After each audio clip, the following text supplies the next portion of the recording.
Welcome to TUF Talk, the show where we break down The Ultimate Fighter episode by episode, every punch, every kick, and every meltdown. Whether you're Team DC or Team Chael P, you know this season's gonna be stacked, and we're here to give you our unfiltered reactions, predictions for next week, and a few shots along the way. So grab your favorite drink, lock in for the ride, and let's talk tough, because this is TUF Talk, where the fights are fierce, the takes hit harder than a knockout punch, and the conversation never pulls guard. And now your hosts, Olin, a.k.a. MMAnomaly, and Nano, a.k.a. Jive Turkey Nano.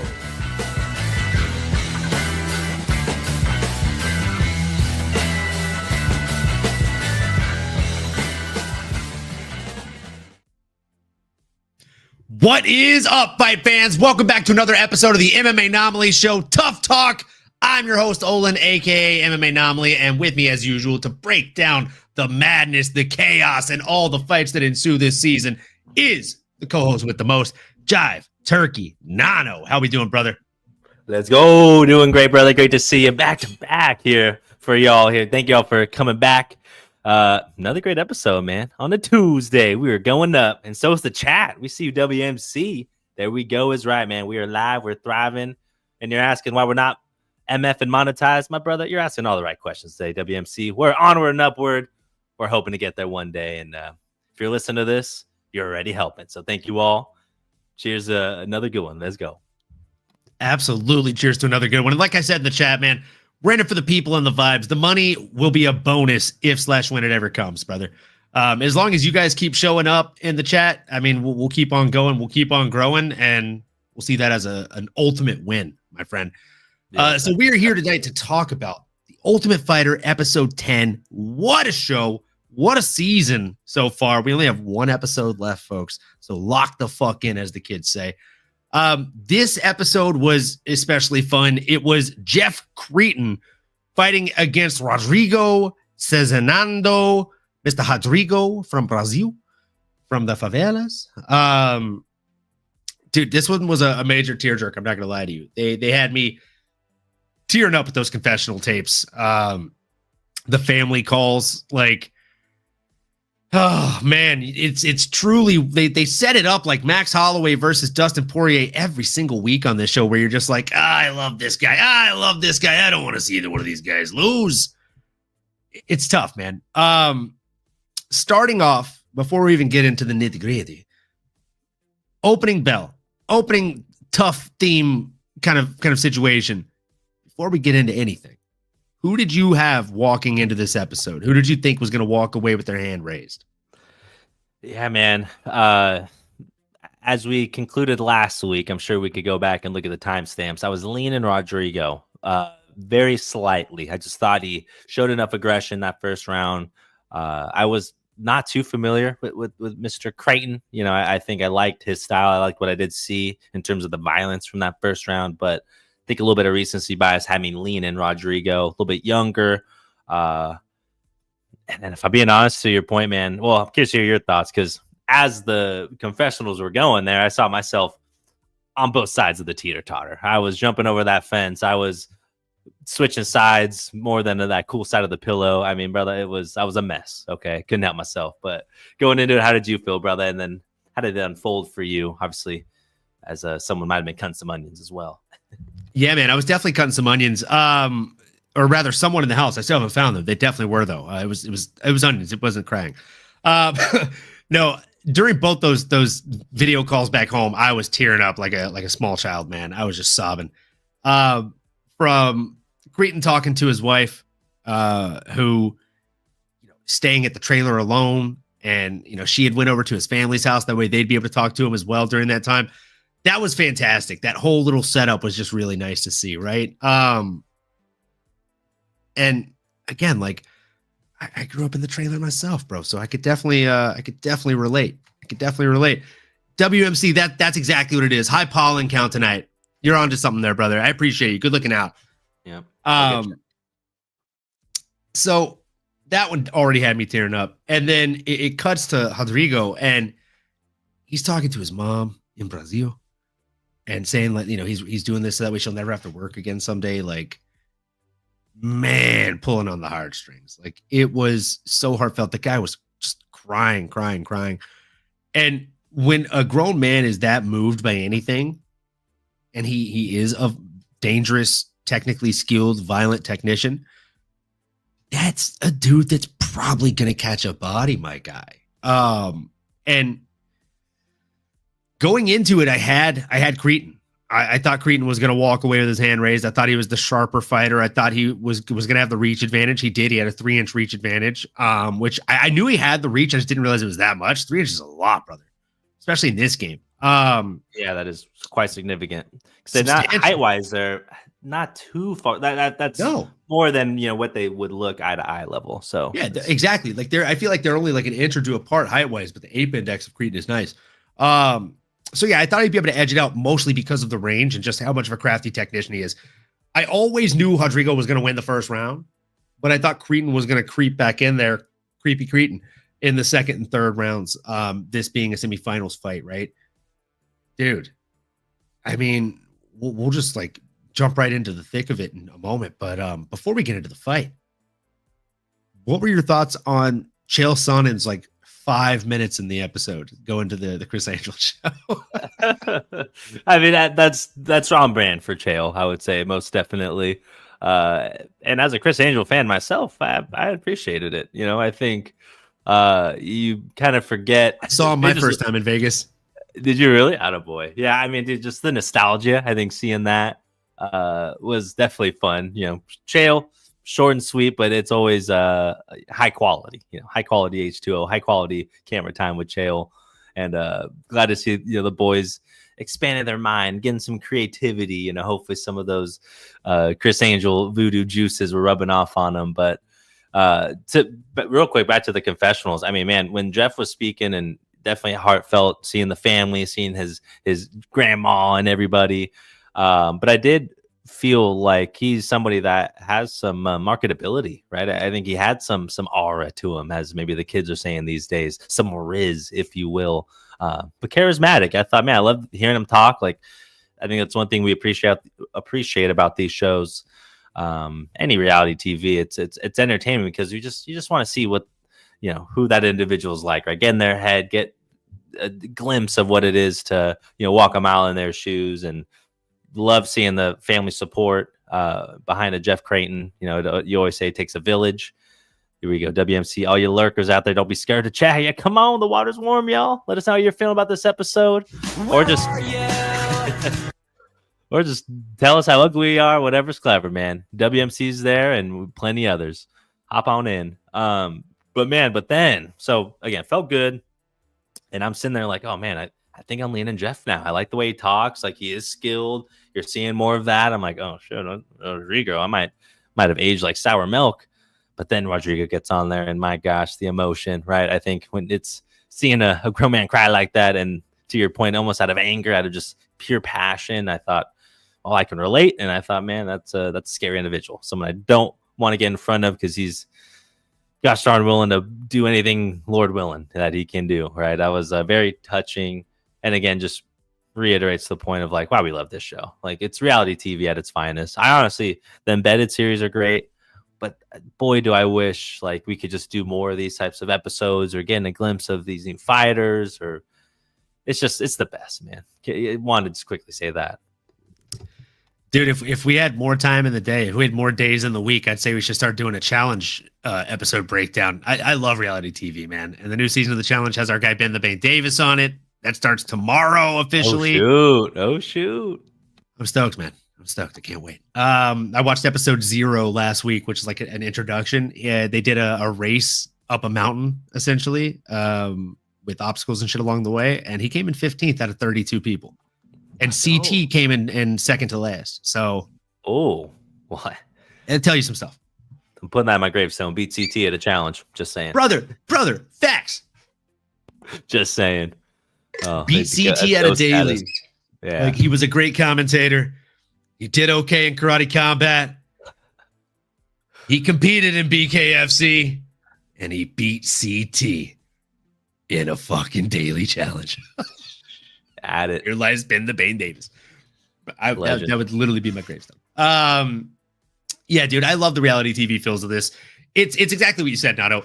It's why we love the show, and it's a vast reason of why we love the sport, right? Like, it's the reason NFL started doing all the different Netflix documentaries and specials and stuff like that, like the Quarterback Club stuff, because like it makes money and it adds a lot of steak and weight and meat and potatoes and any other fucking term you want to use to the sport, right? It makes people carry weight in each of these individual players. It takes, like, when you see documentaries and things like that in the NFL, you go from being a New Orleans Saints fan to being a fan of Drew Brees, right? And then you care about everything he does post-career. Like, it makes you that much more invested in every game that he was a part of. When you're a Dustin Poirier fan, you're not just a fan of his fights. You're a fan of Dustin Poirier from Lafayette, Louisiana, the slugger that wasn't supposed to make it from Fightville, the guy that made it out of the boot, the guy that started a charity to give back to all the people in the fucking boot. So, yeah, man, like this is what we love about this sport, is being able to connect and resonate with these people on a very human level. And TUF does a better job than just about anything in this sport at connecting us and adding that kind of connective glue tissue, bless you, to the aesthetic, right? And bless you, my goodness, bro. The pollen allergies is WMC. high. Yeah, he called it, man. He ain't lying. Ooh, thank you. Man calls it like he sees it. He don't miss much. Someone get this man a striped shirt and a whistle. He's obviously a ref. Aldo Lincioni. I hope I pronounced your name right. Love seeing you in the chat. I don't think we've seen you here before. Who will fight today? Today it was Rodrigo and Jeff Cretin. It was Rodrigo Cezinando from Brazil and Jeff Cretin fighting out of USA. It was two alums from Team Cormier. And it was a hell of a fight, man. So let's go ahead and jump into the fight. The first round, right? The first round was definitely more of the Rodrigo show. I feel like he did a lot of good work in there. He was landing big bombs. He was keeping the range very well. And he was, quite frankly, dictating the pace, right? He got top position a little bit. And when he did get top position, it was because of Cretin getting a takedown and him getting swept. So that was interesting to see. When he himself tried to get the takedowns on Cretin, he actually struggled to get in. And I feel like he not only invested, but wasted quite a bit of energy in that first round. Nato, before we jump into the second round at all, what were your thoughts on the first round after that opening bell? Yeah, man. First thought, and even before they were walking in, I thought a lot of respect between these two. I don't want to say too much respect. I think was hoping to see a little bit more of an edge from one of these guys. That would have maybe given me an idea of where they're feeling. But like DC mentioned, it might have been a little awkward. There's a lot of nerves. You want to respect these guys. You've been living together. You've been isolated for a long time. I'm sure it should, it'd be like maybe me and you are getting in there. It's like, as much as I want to try to hype the fight up, it's like, it's going to be hard. We're going to obviously respect each other. And I'd have a hell of a hard time hitting you. I'll be honest, man. Like you'd have to really crack me for me to have to hit you back. Yeah. And to try to sell it or build it up. It's like, no, it's like, dude, we're going to have a good time. We're smiling. Like, I understand all that. It's probably a little weird, so leading in, I couldn't find out like who had that edge, right? Typically you see a fight and it's like, oh, this guy has that look in his eyes, but hard to read what was going to happen. But as soon as it went, boy, kind of not surprised in the sense of Rodrigo going out, being aggressive, doing what he does best. But Jeff was riding the wave. He was cool, calm, collected. And he did just enough, at least in my opinion, to make it, very competitive. Is this the first 3-round fight we've seen? Not to jump too far ahead there, but because it's so the semifinal fights are all automatically 3 rounds. Oh, sick. Okay, nice. There we go. Yeah. So they make them 3-round fights because they want you to have the full chance of an actual fight, because they know that after this you're actually getting a slot in a UFC card.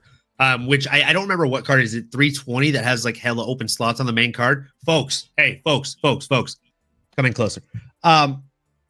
That's what's happening. Okay, they can't release those fights until we see the finale, and then we're gonna get those 2 fight slots. So they don't need to actually find 4 fighters. They've got them. They're trained. They're in camp, but they've signed a big old paper called an NDA. Oh, yeah. We figured it out, folks. We're super sleuths over here. I actually was piecing it together during the show. I was like, that's the fight card that everyone's bitching about not having full fights on the main card. They're like, isn't this already a sold out event? Like, yes. The people that bought tickets, I think they understood the mission. Yeah, they know what time it is. Yeah. So yeah, man, the first round was definitely a fun round. It was an explosive round. I'll let you take the lead on that second round, Nano. What were your thoughts after that the finish of the first round? Did you think that Cretan took power or kind of the pace back over in that second round, or did you think it was fairly back and forth? I felt it was pretty back and forth. I think Jeff did do a good job of controlling that Raging Bull and Rodrigo Cinzanando. I mean, the way he was moving forward and made it apparent that wrestling and grappling was going to be a heavy part of his game plan here. And again, maybe he realized early on with the striking with Jeff Creighton and that reach, didn't want to mess around with it. So he being Jeff, I think showed some good defense in that second round, preventing Cinzanando from really overpowering or just steamrolling through him, right? That could have easily been what we could have seen with someone that is as good on the ground as Rodrigo. But no, I think did a great job, man. Really made it hard for the judges. Shout out crossover, clean shaven Olin Bro growing with the serial killer look now after Wolverine. I mean, you know, if the shoe fits, no, shoe fits. I think you look clean, brother. I mean, it's maybe like a Peaky Blinders type of you know what I'm saying? I just need the little suspenders and a button up. We're good to go. That's right, man. That's right. I'll have to show up for the next prediction show and the Clark Kent get up with the glasses. There it is. Yeah, that's actually what it is. Now you're just Clark Kent right curl. Now. Still got the Clark going on. But shout out Crossover. Go check him out, y'all, if you haven't already. If you have, you know the vibes. But yeah, man, I mean, what about you, brother? Again, I felt like it was pretty back and forth. I thought Rodrigo did just enough. But again, how do we score it? We were always talking about this. The defense definitely earned Jeff some points as well. But how did you see it? And how'd you feel about that second round? It felt good, man. It felt like the second round was definitely more entertaining than the first round. It was more back and forth. There was a little bit more ebbs and flows going on, so to speak. Look, I felt like Jeff Creighton did enough in the first 3 minutes of that round to win it, but then the last 2 minutes left a weird taste in my mouth, right? Pretty weird optics of him getting kind of taken down and controlled, for lack of better words, and just unable to get up.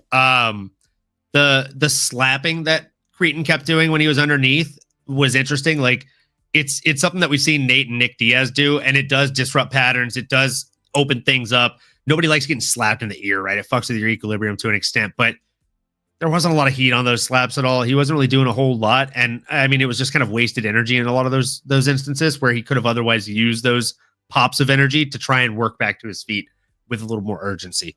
And I think ultimately that's why he lost the fight, especially this round, right? And then going into the third round, I thought, realistically, Rodrigo looked tired, man. He looked really tired in that third round, especially in the first, I think, 2 minutes of that round. I was like, oh boy, Rodrigo might get finished right now. But at some point in time, I think it was after Creighton uncorked like a 3 or 4 shot combo. It's like right after that didn't work. It's like something clicked in his mind. And he's like, fuck, I can't put this guy away. And you just saw him take a back step. And as soon as he did, Rodrigo just fucking went and hit the Greg Hardy inhaler or something off to the side because he came back with a second win from hell. And he started putting it on him. It was a close fight up until the end. These guys left no stone unturned. And I truly think that we'll end up seeing Creighton on the prelims of that same card. They'll give him another shot against another person that got out early in the competition that maybe was a fan favorite. So I don't think this is the last time we'll see Creighton inside of the octagon. Absolutely not. Yeah, I think you hit the nail on the head there, my brother. And I like the expression of maybe leaving a bad taste in the mouth in that second round, but hey, he left a good taste in our mouth here in the end of the third round, which you love to see. Kind of feels like a lot of times in this fight, especially when there's mutual respect, then you kind of have to ramp up. Felt like there's a lot of aggression, a lot of passion, almost just pure adrenaline that first round. Second round, after you get some time to cool down, full 5 minutes of fighting, which doesn't sound like a lot of time, y'all, but stare at a clock and imagine being like in a full sprint almost for that amount of time, trying to cool down, go back. That second round, you can still rely on some of your skills and knowing your fatigue. But man, that third round is where you really, I guess you could say, separate the man from the boys. That's really where that dog comes out. And again, styles, right? I mean, it's harder to, it's just more tiring to be constantly trying to hold, grab, rush, shoot, change levels. Grappling wrestling is very, very exhausting. I mean, that absolutely zaps anybody. Granted, that's what Rodrigo does, but Jeff did prove to just have a little bit more tread on those tires, a little bit more gas in the gas tank, and it did look well. But I think just, not a day late, a dollar short when, you probably lost the first and second round, if I'm being subjective here. But not to your point, I think we'll definitely see Jeff again. He's got a good skill set, and he did have some good moments there defensively. He's a skilled athlete. I think maybe hey, send him 1, 2, maybe 3 year Dagestan or forget. He might be pretty good, my brother. And Rodrigo, Dagestan, forget. Rodrigo already went to Dagestan. He's good. He's good, brother. He just needs to, just continue to develop. 27 years young. Sky's the limit for the kid.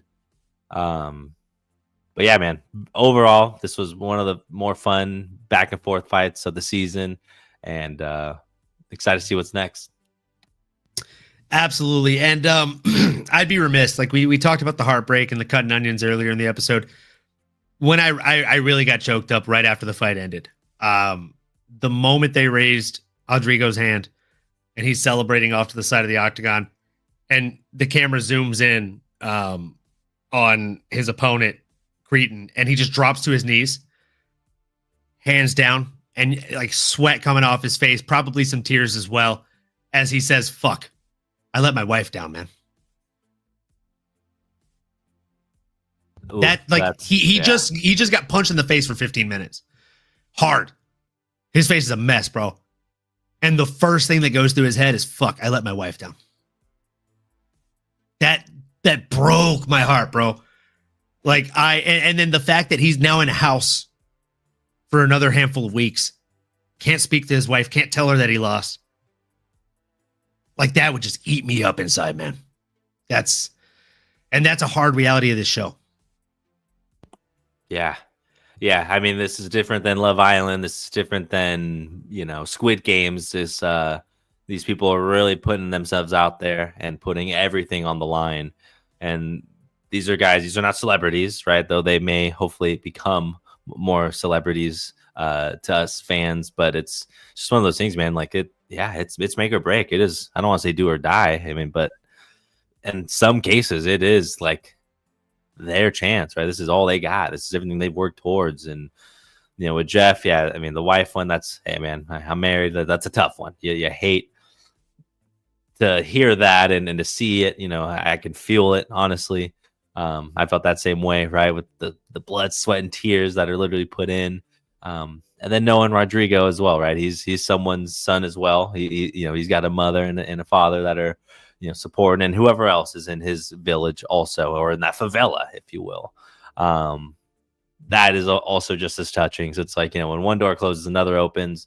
And again, we've seen guys that haven't even won the show still go on to have a great career here in the UFC. So I think at this point, it's good on good. I hope Dana sees that. And at the end of the day, sometimes your best ability is just availability. Make sure these guys are staying ready. Obviously, take some time after this. You're constantly training for weeks. Go maybe vacation with the family. Do what you got to do. Hit that reset button, but then you log back in and you stay ready, because you never know when a fighter's going to fall off, and you may get that call. And that could be it. Then, hey, next thing you know, you're back at it. So I love this game, man. And yeah, heartstrings were definitely tugged this Tuesday. Absolutely, man. Heartstrings were definitely tugged on. It was a tough one. It was a tough episode. But real quick, we got to do one every show. This one's for you, Aldo, Lencioni, and any other new listeners. If you're new here, if you're old here, if you haven't done it yet, like, comment, subscribe, smash that bell for notifications. You know the drill. And if you're drinking, raise one up with us. Cheers, folks. We appreciate each and every one of you for being here. We hope you enjoyed the episode tonight of TUF, and we hope you've enjoyed the post show so far. Cheers to you. Salute.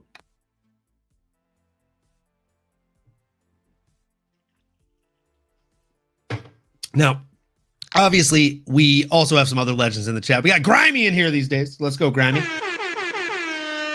Damn, cross-calling white people serial killer is racist. LOL. It is a little bit on the nose there. Lost to a friend too. Yeah, WMC. That makes it even tougher, man. Tough pill to swallow. And He did also say after the fight, another thing he said is literally, it's a tough pill to swallow because I still think I'm the better fighter. I really do. He was just the better man tonight, and that's really what it came down to. The hardest part is just knowing I'm not going to be in the finale, and I feel like I let some people down. Definitely won't be the last of me, though. Well said. I mean, that's the thing. Like, he's a well-spoken guy, like you said. Well said, well fought, and I mean, my goodness, man, just start to finish, this season has been an absolute banger. I would say maybe we had one episode that was kind of a dud, right? Other than that, my goodness, my gracious me.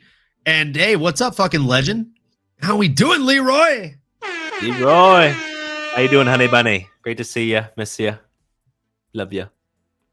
Want to be on you. Oh, how's it going, mate? Hope you're doing great over there in Australia. Is that Jeffrey on the left? No, dude. I traded in the Jeffrey Dahmer glasses for the thick rim Superman ones. Fuck off. Okay, bro. People forget. What is happening? That's where the serial killer might come in. That's right. That's right. Do I really look like a serial killer when I shave my face? I'm never shaving my face again. I mean, that's a lot. Next year for Comic-Con, probably going to happen again, depending on who I end up dressing up as. Brother. I mean, you got a little bit of the shadow going on right now. So, I mean, I don't think. Yeah, I didn't take it all the way off. So yeah. Thought about it. But man, so we got to talk about some of these new fights that have been announced this week, right? We're already done with the episode of Tough. It was a good episode, but I'd be remiss if we didn't go through some of these fights that are brand new, hot off the press. Man. Carlos Ulberg will face Dominic Reyes at UFC Perth, speaking of Australia, on September 27th. Dominic Reyes versus Carlos Ulberg. My goodness, bro. What do you think about that? Gee wee whiz. Absolutely love it. Sav Jelly was the one that broke the news to me. Shout out Sav Jelly. I'm sure she reposted something rather, but that was how I heard of it. So shout out Sav, as always. Appreciate that. But man, what an absolute banger. That was my first thought, was like, oh boy, does this feel like a vintage, possibly main event, light heavyweight matchup, man. Absolutely excited. Man, dare I say, Dom. And it is Dom Reyes must win. WMC, you're right, man.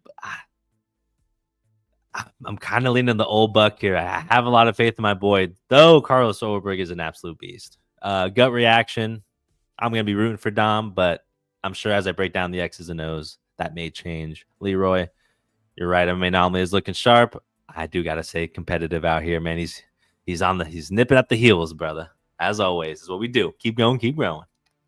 Grimy says Dom needs to hit up that guy that Damon Jackson went to see. Hairline before. Oh my God, bro. Take a trip to Turkey. Someone's like mine. She was. My guy, Turkey. You got personality. Love to see it. Another fight that got announced, or rather shifted around, is Hyun-Sung Park is out of his fight against Ode Osborne on August 9th. Against Steve Erceg on August 9th. Now Ode Osborne will step in on short notice and face Steve Erceg. Ode.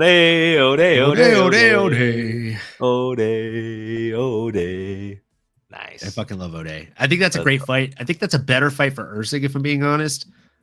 He's got I feel like Ode has a little bit more of a fan following, and be a more winnable fight for Erceg too, probably. What's up, Capitan Raph? Hope you're doing great today, my guy. Hope you enjoyed the episode of Tough if you watched it. Ulberg has bird shins. You're not wrong, bro. You're definitely not wrong. We see you, Grimy. We see you. Yeah, dude. I like this fight for Erceg more than anything. How do you see this one playing out? Gut reaction. I'm leaning Dom Reyes to edge it out over the course of potentially the full maybe 3 or 5 rounds. Not 5. That sounds a little crazy as I'm saying. I'm like, I don't even believe myself. It's going to be fireworks for as long as it does last. I think Reyes can find a way to get it done, man. I think Ulberg, well, he's pretty gosh darn good too. But, the comments certainly suggesting that maybe we're Team Reyes out here. How y'all feeling? Let me know. And I see you, Juice Man, out there as well. Great to see you. Good to have you.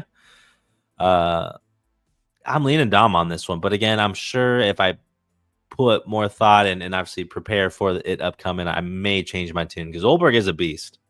It's like my old dog, brother. I like Dom. I like what I'm seeing from him right now.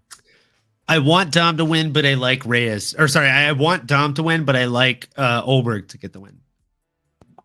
Yeah, like he'll probably Oberg be the is favorite. just so stout. He's so tough, and the way that he moves forward is just. I mean, he puts out a lot of heat on those shots, man. I'm worried for Dom in this one, but I'm still going to probably pick Dom, and I'm obviously going to pick Ursig in that last fight we talked about. Now, the last minute replacement that we have to talk about is literally right around the corner. It's coming up. We're going to be talking about this fight ad nauseum tomorrow. Amir Albazi is officially out of his fight against Tatsuro Taira. I'm happy, thank you! I couldn't be happier, thank you. Now, Tatsuro Taira will be facing Hyun-Sung Park, which, again, I think is a more winnable bout for the young man. And I have to say it again. I'm happy, thank you! Brother, I love this fight for the kid, Tatsuro Taira. I think it gets him right back on the bicycle, right back in the win column, and right back in our hearts. Nato, how do you see this one playing out, big guy? Yeah, we suck again as far as the changeups go, but this is Tatsuro's fight to win. I mean, it's his. It should be his. Obviously, the last minute changeup, you never know. I think that can kind of neutralize some skills and some of the pressure, and kind of puts it all on Tatsuro to go out there and take care of business. But you got to assume he doesn't go out there and do what he does best, right? And I'll be happy, thank you, when he wins. 100%. And something else that makes me want to hit the button is seeing Lane in the chat. How you doing, Lane? Hope you're having a great Tuesday night. I'm happy, thank you! Hope you're having a great Tuesday night. Let's go. Any excuse I have to hit that button, I will. I will hit that button, folks. Yeah, man. I mean, I'm super stoked. Oh, actually, there's one more fight replacement. And I don't think we've talked about this at all, actually, Nano. Aaron Pico. Aaron Pico will now face a new opponent because Movsar Evloev has had more canceled bouts than he has UFC showings. He's going to face the Miracle, Leron Murphy. What do you think of this opening bout for Aaron Pico? I mean, it is what it is, I guess. He even mentioned his frustration, and I don't blame him, honestly. It's one of those things. He's making his debut in the UFC. He's the shiny new toy. He's a highly touted Bellator champion, I believe, right? If I'm not mistaken. Or just one of the best dudes on the roster, pound for pound. And it should have been a number one contender fight, and now it's not. I think with Mozar, I mean, what do you do with him? Evloev, like that's brutal. He's kind of fallen into this Armand territory where Dana's not going to want to reward him. I don't know if Dana is the type to just completely take it away from him and, potentially pivot. So, hey, is what it is. But Aaron Pico, he's a gamer. And honestly, I think it's probably going to end up benefiting him going out there, maybe getting a good win over another tough UFC guy, kind of build himself up a little bit more, just to make that next fight that he does have that much bigger. So I guess in that sense, it probably does end up working out. But God, Evloev is just, we suck again. What are you doing, man? Not ideal. Yeah, I completely agree. And Grimy, shout out for knowing the deep lore. UFC don't want Movsar and his child bride. Yeah, you're not wrong. I mean, how old was she? 16 when he got her? I mean, that's tough. That's tough stuff. Oh. He was bragging about it to the Nelk boys in a sauna. He literally said, you got to get them while they're 16 so you can teach them right. Yeah, it's tough. It's tough. Tough luck. Tough luck. It's 17. Thanks for the correction, WMC. I'd hate to report false news. Different world out there in Russia. Shoo. Yeah, that was a tough watch. I'll be honest with you. Made me not a Movsar fan. Yeah. Hey, there he is. What's up, Lazy Bed? I'm happy, thank you! I'm happy. Thank you. Dude, let's fucking go. Fucking love it. I love that sound clip so much. I'm a big fan of Tatsuro, man. I really am. I really, really am. Yeah, all sound bites aside, he should go out there and take care of business. I truly think so. All right, folks. Well, I hate that we're gonna call it right as the chat's really starting to pick up. But hey, same time, same place tomorrow for the prediction show, folks. We'll be here. We hope to see you here right at 8 on the dot, folks. We're going to be going live. We're going to be breaking down this upcoming UFC card in its entirety. Should be a banger of a card, folks. It is going to be Tatsuro Taira versus the late notice fill-in, and it should be a great bout, folks. Other than that, we got Chris Duncan versus Mateusz Rebecki on the card. Elvis Brenner versus Esteban Ribovic. Nora Cornoli versus Carol Hossa. Neil Magny versus Capoeira Eliseo Zaleski dos Santos. Danny Silva versus Kevin Valejos. Amir Albazi was supposed to be on the card, but that guy flaked, you know what I'm saying? And we have many, many more on the prelims that are going to be breaking down. I mean, Austin Bashi is making his return. Everybody was high on that guy up until they weren't. Let's see if he's back in the real way this time, folks. Either way, I love that each and every one of you were here. I appreciate it. If you haven't done so already, do us a huge favor. Drop a like on the video. If you have a moment right after the show officially wraps up, hit refresh on the page. Leave us an actual comment. It helps substantially with the algorithm, and it would just mean a lot for us. Leave us some feedback. Let us know how we can do better.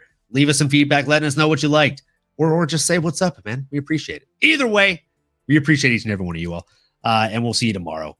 On that note, I'll say the same thing I say at the ending of every show. We ask that you keep on going and that you keep on growing, folks. Let's go. You've been listening to the MMAnomaly Show. No filter. As you may have been able to tell, we dig the MMA, and our passion is to dive deep into the upcoming fights, give you our expert breakdowns, and help you make sense of all the chaos that is the fight game. We hope you've enjoyed the show. If you did, make sure to like, rate, and review. We'll be back soon, but in the meantime, make sure to find us on YouTube, Twitter, Instagram, and Twitch at MMAnomaly. Be cool, and we'll see you next time.